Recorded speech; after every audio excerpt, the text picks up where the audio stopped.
Hi, I'm Jason Inman, and I like to read comic books. I also like to watch TV shows that are based around comic books, like Legends of Tomorrow. And that's why today I'm going to break down Legends of Tomorrow Episode 6, where the team went to the future. But before I get to quick Easter eggs, good, bad, and all that, let's do a quick recap of the show. The team arrives in 2046 to meet a Green Arrow that they think is Oliver, but it's not Oliver, it's actually Connor Hawke, or should I say John Diggle Jr. They quickly meet the real Green Arrow, Oliver Queen, and convince him to fight for his city against the son of Deathstroke. And eventually, the team decides to be on their merry way into the future. So here are some of the Easter eggs that I noticed in tonight's episode. Of course, we saw the old bearded Oliver Queen with the one arm, which of course is a very direct reference to Frank Miller's The Dark Knight Returns, an Elseworld story where we saw Oliver with only a single arm. Now, point of fact, in that story, Oliver only had one arm. He didn't have a prosthetic arm. Oliver Queen mentions a warehouse at the corner of Adams and O'Neill, which of course is a significant nod to comic book creators Dennis O'Neill and Neil Adams, who wrote the very awesome Green Lantern Green Arrow in the 1970s. In fact, Neil Adams is the artist who created the Green Arrow Robin Hood costume. So very nice nod. Grant Wilson is mentioned as the son of Deathstroke. Grant Wilson, of course, in the comic books is the son of Deathstroke. He actually goes by the Ravager, not Deathstroke, but it's a nice little nod back to the continuity. Now that's all the Easter eggs, so let's hop into the good of episode 6 of Legends of Tomorrow. Guys, I cannot tell you how excited I was by tonight's episode of Connor Hawke being in it.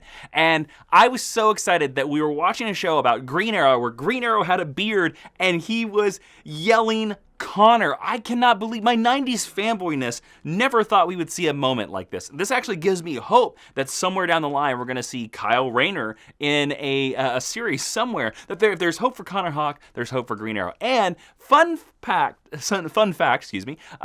since Connor Hawke was revealed as John Diggle Jr.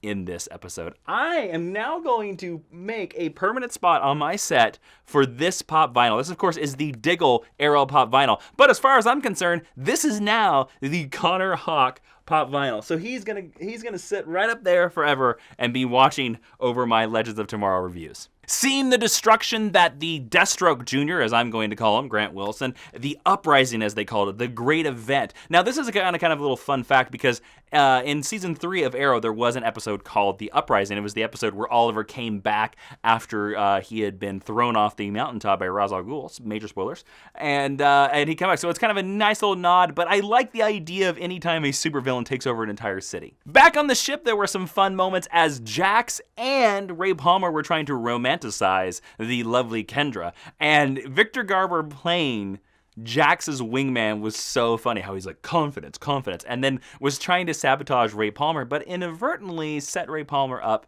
for Kendra. I think as this tiny little ship, or this bubble out of time, keeps moving down the line in the season, I think we're going to see more pieces of that. I think that they're going to have a hard time not getting romantical together. Yes, I am saying that word wrong every time. It's why it's a joke. Just go with it. Because it's such close quarters, and they're only going to have each other to bond with. Captain Cold and Heatwave probably had the best scene in each of their characters' existence in the Flareverse, the scene in the cell, where Heatwave was like, I want everything to burn. And you can kind of see that they're kind of laying in the New 52 Captain Cold wanting to be a hero-ness in this. I think Captain Cold sees Legends of Tomorrow as his chance to get out, as his chance to redeem himself, to maybe get some money on the side and be the hero. And Heatwave wants none of that because he's just a psychopath. I'm very intrigued. I was kind of predicting that they were probably going to break apart, that their relationship was gonna split. And I'm really excited to see where they go with this development. And as a fun musical score nod to myself, to someone who doesn't get enough credit, Blake Neely, the composer of Arrow, Flash, and Legends of Tomorrow, I loved hearing the future version of Oliver Queen's theme, the Arrow theme. I loved seeing the Arrow theme, hearing it in the score of Legends of Tomorrow, because it made you kind of feel comfortable. It made you kind of sit back and be like, okay, I know this world. I'm very comfortable with this world. I've seen this world for 4 years, and I'm excited to see a new and a different version of it. It's a nice little way to take this show that set the foundation and turn it on its head. And Blake Neely does a fantastic job every week, and major kudos for his change of the Arrow theme. Now let me talk about what I didn't like in this episode of Legends of Tomorrow. I wasn't a big fan of the scene where Jax and Martin Stein were accidentally listening to Ray Palmer flirt with Kendra. It kind of came off as cheesy, didn't really quite work and Ray Palmer's flirting technique, let me just say, not quite on point there, my friend. Brandon Routh, you need to work on your zingers. I also was not a fan of the actor who played Grant Wilson Deathstroke. I do not know the actor's nationality, but I thought he was way too over the top. He was too cheesy, and I couldn't quite tell what dialect he was trying to choose. I couldn't tell whether he was English. Now, Deathstroke in the movie universe, or this Flair universe, is Australian. He was set up as Australian.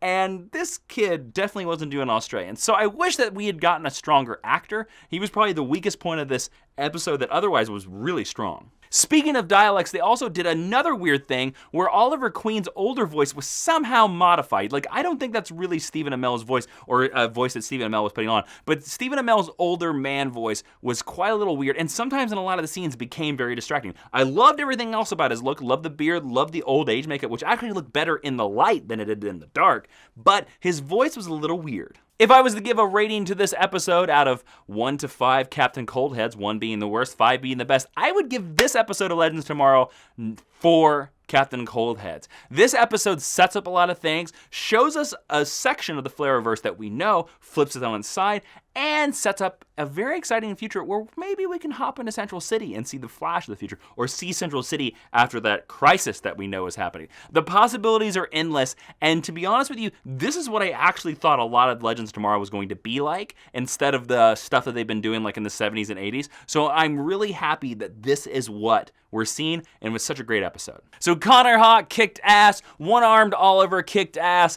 and Deathstroke not so much. But you know what? I thought overall this is a very exciting episode, and this proved the strengths of Legends of Tomorrow by hopping into time periods and to DC lore that we have not seen in live action. And that's why my comment to you guys is, I want to know in the comments, tell me below, what DC city, what DC Comics city do you want to see in Legends of Tomorrow? Do you want to see Opal City? Do you want to see Motor City? And I want to hear what time period you want to see. Do you want to see like the Old West? Do you want to see the future? So what DC Comics city do you want to see, and what era do you want to see on Legends of Tomorrow? That's it. Thanks for watching the show, guys. As you know, we do plenty of other recap shows. You can check out like our Supergirl show that we have every Monday right over there. And if you want to support my podcast, Geek History Lesson, as I have a little bit of a stutter there, or all the other kind of recap videos that we do and reaction videos, you can do that on patreon.com right there. Thank you guys all for watching. Hop in your time bubbles, travel to the future of the DC Comics universe.